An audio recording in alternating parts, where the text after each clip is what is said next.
Hallo, moje, Jodedach. Herzlich willkommen auf meinem kleinen, bescheidenen Kanal. Ich bin der Leo. Schön, dass ihr eingeschaltet habt.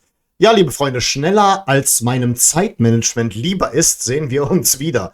Die Ereignisse überschlagen sich. Nicht nur, dass wir Mittwoch im Pokal gegen die Bayern spielen und es dazu natürlich noch ein Vorschauvideo und eine Reaction geben wird, wurde heute auch noch das neue und angeblich letzte Karnevalstrikot veröffentlicht. Wer meinen Kanal schon länger verfolgt, der weiß ganz genau, dass ich dazu ein Video machen werde und dies hier ist somit meine Review. Leider finde ich diese Woche nicht die Zeit dazu, mir das Trikot direkt vor Ort anzusehen, deswegen alles wird jetzt anhand von Fotos bewertet und ich selber kann es mir nicht kaufen, weil momentan muss ich jeden Cent umdrehen. Ich habe privat so ein paar Dinge, wo ich sparen muss. Unter anderem gibt es ein paar Dinge, die ich in Serbien zu erledigen habe, aber nun ja, das sind etwas privatere Sachen, deswegen ich muss jetzt jeden Cent umdrehen und von daher ist dieses Jahr nichts mit Trikots. Aber trotz alledem, ich möchte euch das nicht vorenthalten, also denen, die es interessiert, möchte ich es nicht vorenthalten und dazu auch meine Meinung kundtun. Und ihr wisst ja, ich bin ja ein ziemlich starker Trikotsammler. Und nun ja, das Trikot, auf dem das hier beruht, das besitze ich ja auch. Es war so eine kleine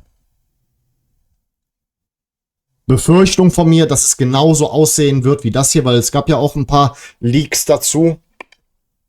Nichtsdestotrotz, ich will fair sein. Ich will fair sein, weil es ist ja auch ein Trikot, das wirklich mittlerweile eine Rarität geworden ist. Das kriegst du jetzt auch nicht unbedingt für einen günstigen Preis hinterhergeschmissen und sehr viele Fans haben damals im Jahr 2019 den Release mehr oder weniger verpasst und dadurch ist es auch immer seltener geworden und teilweise kriegst du es nicht für unter 110 bis 120 Euro.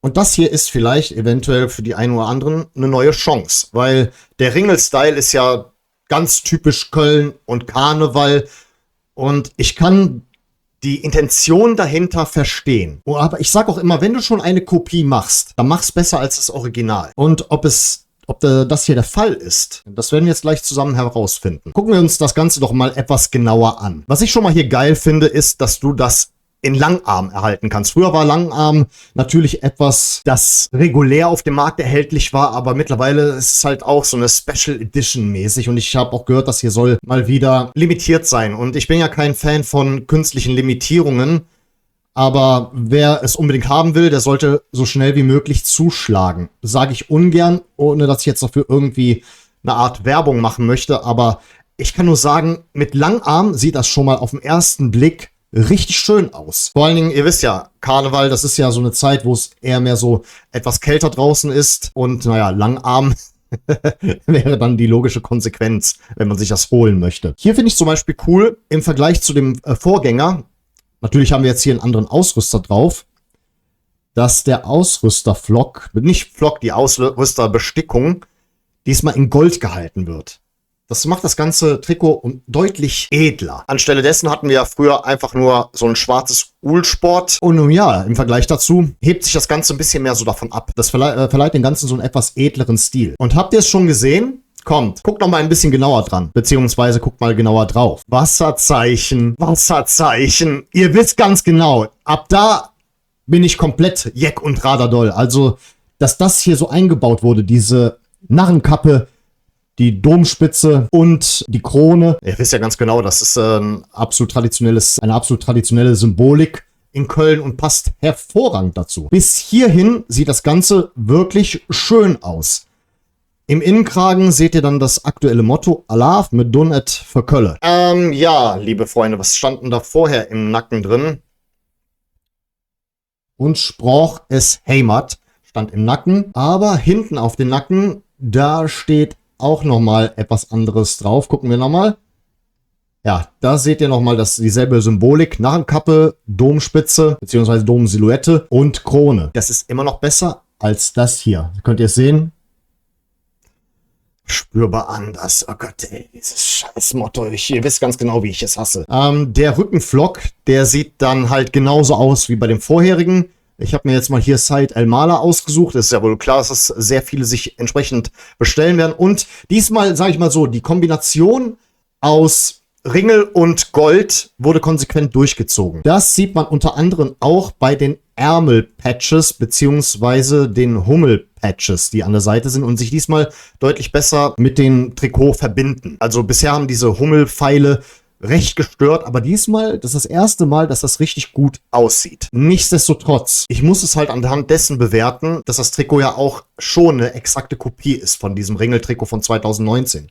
Es sind mittlerweile 6 Jahre vergangen, seitdem dieses Trikot released wurde. Und klar, das ist schon mal ein Minuspunkt, 1, 2 Minuspunkte dazu, aber ich sag mal so, es ist nicht unbedingt eine Kopie. Es ist in meinen Augen, auch für diejenigen, die es damals nicht erstehen konnten, eher mehr so als eine Art Remake zu betrachten. Wie bei einem Film. Kann man sich auch darüber streiten, ist der alte King Kong und die weiße Frau besser als der King Kong von Peter Jackson? Das kann man sich an der Stelle mal fragen. Und anhand dessen bewerte ich es auch. Also, wann ist ein Remake ein gutes Remake? Wenn es wie ein Upgrade rüberkommt. Und das ist der Fall bei diesem Trikot. Und es ist auch irgendwie auch für manche Leute die letzte Chance, ein Trikot in diesem Style zu erhalten. Und generell, leider Gottes auch, ist es eventuell auch das letzte Karnevalstrikot. Das wird in den Kreisen behauptet. Alle sagen es offiziell, es wäre anscheinend das letzte Karnevalstrikot. Ich persönlich möchte nicht daran glauben. Ich vermute, das ist sowas wie eine künstliche Limitierung. Weil Adidas bringt auch fürs Oktoberfest für Bayern München eigene Trikots raus. Warum dann nicht für uns? Auch für den, wie heißt das da in Nürnberg, diesen Christkindlmarkt? Dafür haben sie auch Trikots rausgebracht. Adidas bringt Sondertrikots raus. Und ich glaube, wenn man sich mit Adidas zusammensetzt, und Adidas hat sich nicht umsonst den FC ausgesucht, weil die wissen ganz genau, in Sachen Fanartikel haben wir eine sehr verrückte Szene. Man kann uns einfach das Geld aus der Tasche ziehen. Wir sind die Kuh, die man melken kann. Und ich glaube nicht, dass das letzte Karnevalstrikot ist. Das wird einfach nur behauptet. Ich wette, wir werden uns alle nächstes Jahr im Winter ziemlich wundern. Nichtsdestotrotz, ich kann verstehen, dass man dann halt gesagt hat, okay, dann bringen wir nochmal ein beliebtes Design raus. Das sorgt dabei natürlich nicht dafür, dass ich das Trikot mit einem sehr gut bewerten kann, weil das Karnevalstrikot, das ursprüngliche von 2019, gehört in meine Top 20 aller FC-Trikots. Dazu habe ich auch ein Video gemacht. Aber ich möchte fair sein. Der Style ist schön. Es ist auch ein Upgrade in vielen Nuancen und das weiß ich anzuerkennen. Ich weiß, gegenüber dem Auswärtstrikot war ich nicht besonders fair. Habe ich das mit 5 bewertet oder mit ungenügend? Keine Ahnung. Aber habe ich jetzt noch nicht mal nachgesehen. Ich habe nicht so viel Zeit dafür. Ich will fair sein. Es befriedigt die Geschmäcker. Ist aber trotzdem immer noch eine Kopie. Deswegen, da ich ja in Schulnoten bewerte, 3-. Und ich finde, das ist doch relativ fair. Ich finde, das ist eine ganz gute Note. Ich kann nicht jedes Mal, nur weil es ein FC-Trikot ist, die Bestnoten verteilen. Ich finde, da war ich relativ fair und ja, das wäre dann auch, glaube ich, alles, was ich zu diesem Trikot sagen möchte. Wie gesagt, verfallt nicht in Panik. Ich glaube, das war nicht das letzte Karnevalstrikot.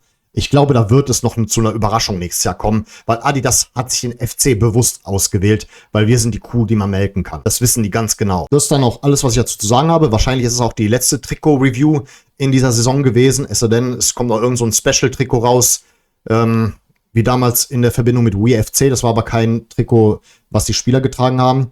Ja, zu guter Letzt möchte ich euch noch mal das Torwart-Trikot zeigen. Hier finde ich diesen Jamaika-Stil gut, also, oder auch, kann man auch brasilianischen Stil nennen. So ein bisschen gelb und ein bisschen grün. Ja, soll sich auch farblich abheben, da sind auch die ganzen Wasserzeichen enthalten. Das kriegt auch eine solide 3 von mir. Eine ganz solide 3. Ich finde, damit bin ich doch relativ fair gewesen im Nachhinein.